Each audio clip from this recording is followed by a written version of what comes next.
we are now 1 year into the Biden presidency, and you've asked me to assess how U.S.-Turkish relations look at this point, and particularly how the Biden administration has handled relations towards Turkey. I would give them I would give the Biden administration high marks for its handling of Turkey so far.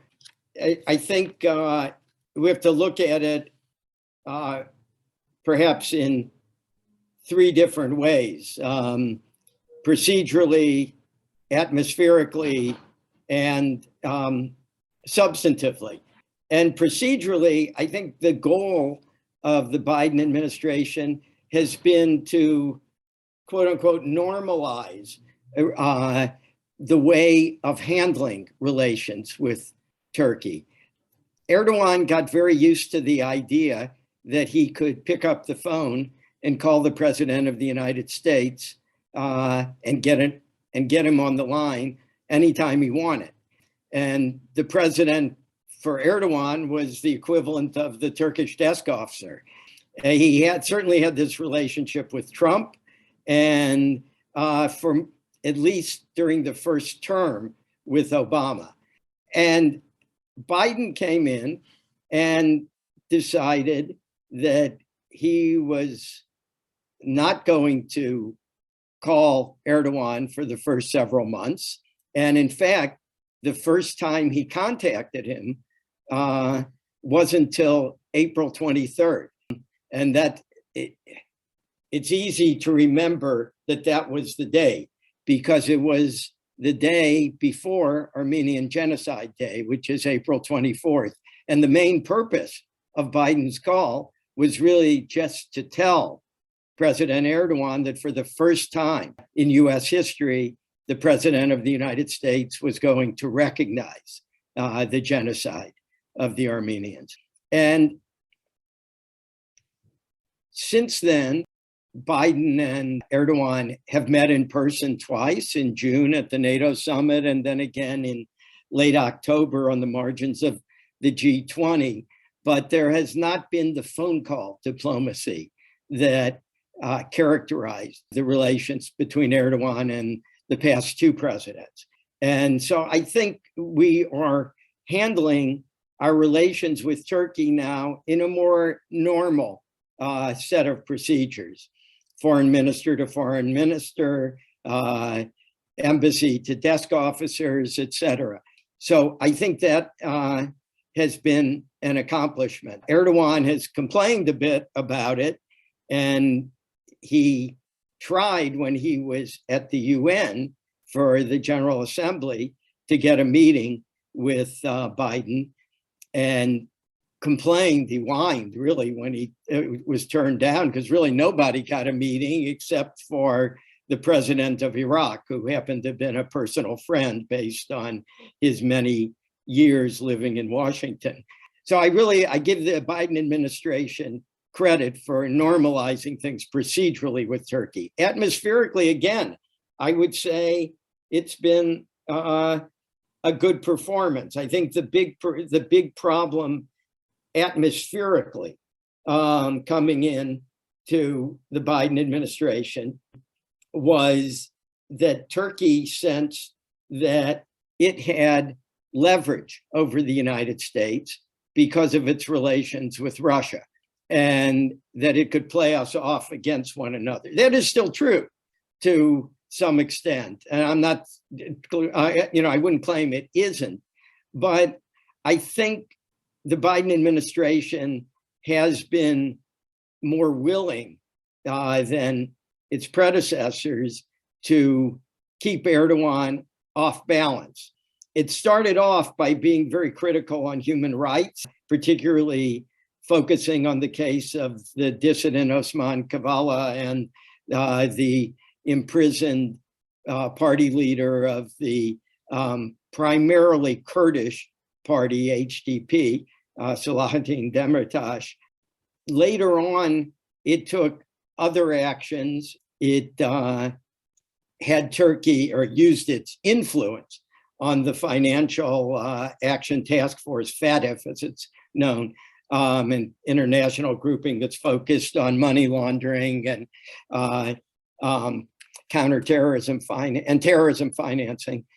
It had Turkey moved to the gray list, the watch list, which was quite a slap in the face for the Turks. Also, when Biden had his democracy summit in December, Turkey was not invited. And the Turks very wisely didn't, at least publicly, raise an issue about that.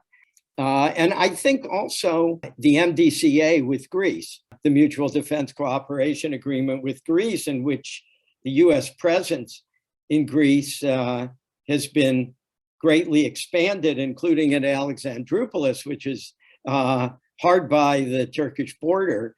Erdogan did publicly complain about that, but I think it got his attention. And I think he's a little more cautious in his relations with the US now. Now, substantively, I know there were some people who hoped Turkey, that the US was going to come down extremely hard on Turkey. And it really has not done that. I think it's obvious that the Biden administration, like previous administrations, considers Turkey an important geostrategic asset and is concerned about the possibility that Turkey could drift into the Russian orbit. So, I think, you see indications of that concern, the talk about selling Turkey F-16s, despite the CATSA sanctions that were put on Turkey. Also, the recent, wasn't quite an announcement, the recent decision by the US to inform Greece, Cyprus, and Israel that it no longer supported the Eastern Med pipeline, which I know particularly in Greece and Cyprus has caused a big stir. I think that what the administration was doing there was making a virtue of necessity, or making a virtue of an inevitability.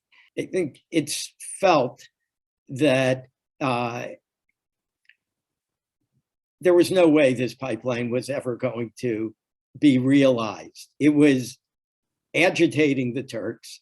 The Turks were taking a number of provocative actions, which possibly could be traced, at least in part, to their concern about the pipeline, the prospect of the pipeline. And I think the administration just decided, why not try to calm the waters, tell everyone this pipeline's never going to happen, and see if that calms things down. Now, look, in general, I think Biden, regarding Turkey, can point to the fact that Turkey has been less aggressive in 2021 than it was in 2020 and 2019 and the previous years, several previous years, starting with its first move into Syria. That's not as manifest in Cyprus, where Turkey has continued to take provocative actions in Cyprus's EEZ, although I believe at a pace that's not quite as regular as had been the case previously. But certainly, if you live in Cyprus, you don't see perhaps a huge difference. But if you look at the overall record, Turkey has not staged interventions in 2021. It has still not deployed the S-400s.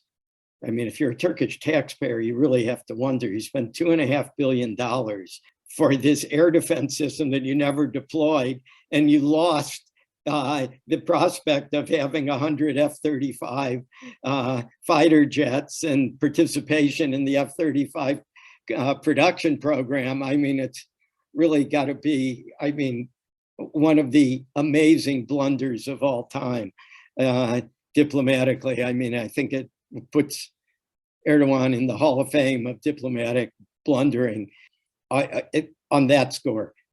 But So I think I would overall give the administration, well, let me just say on the debit side,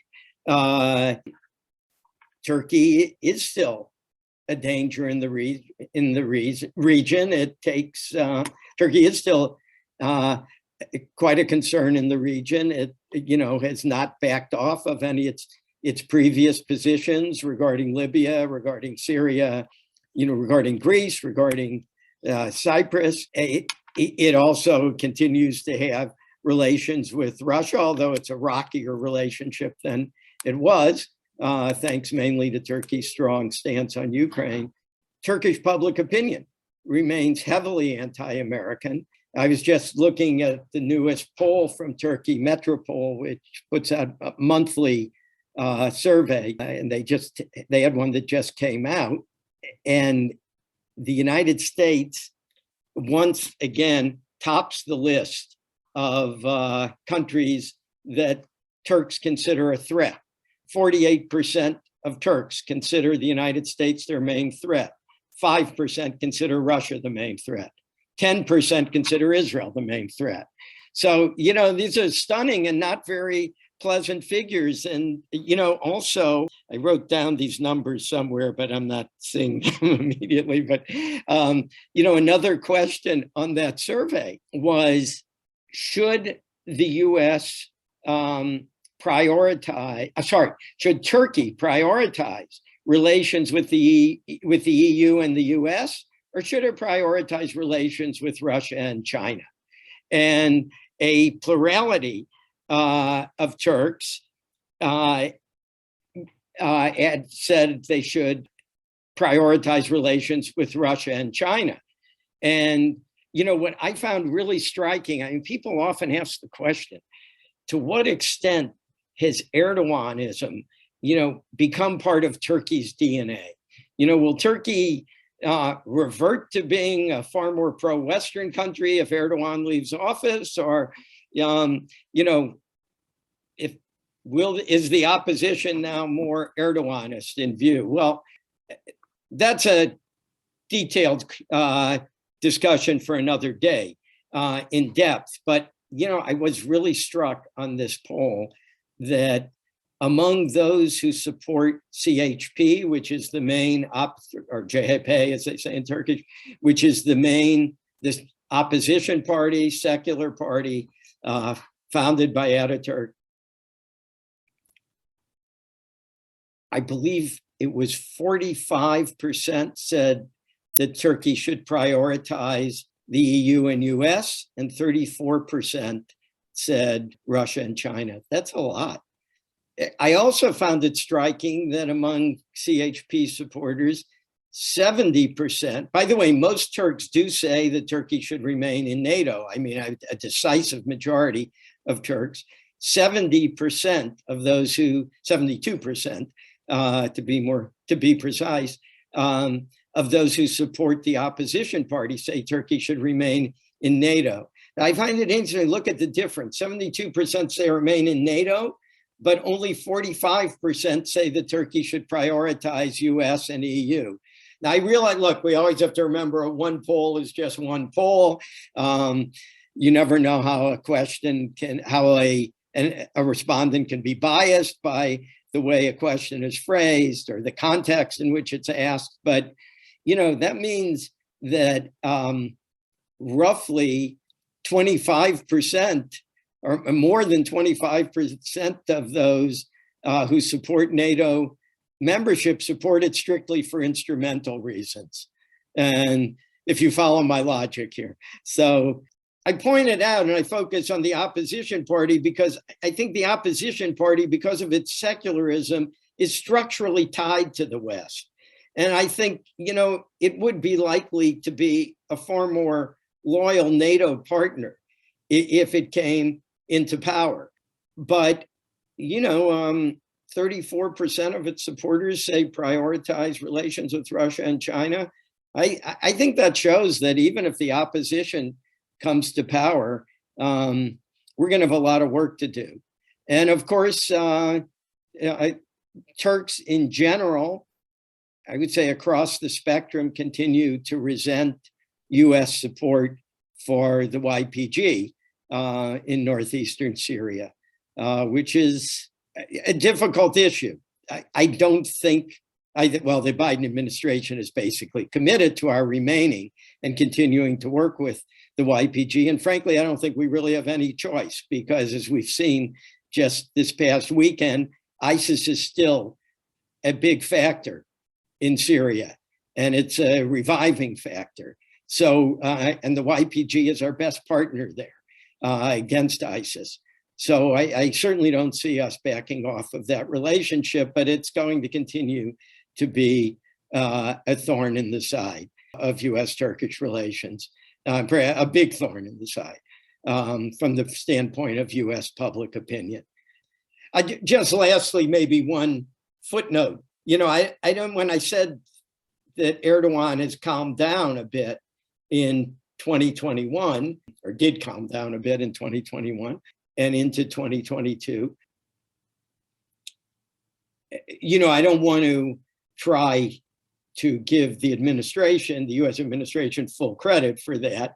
I think it does deserve some credit, but, in fact, during 2021, Erdogan came to realize that Turkey was suffering from its regional isolation and began to reach out to other regional states, unfortunately not to the Republic of Cyprus, but to others. And so far has had quite a bit of success, it seems, with the UAE, which had been in some ways its main bête noire, its main enemy just a couple of years ago. And Erdogan is dealing with a terrible economic crisis. So he has a lot of reason to avoid foreign adventure. But I think the administration is taking a healthier approach towards Turkey than we took previously. But, we should have no illusions. Erdogan is an unpredictable guy. And, I think we will have to remain alert to any possibilities in terms of his regional actions.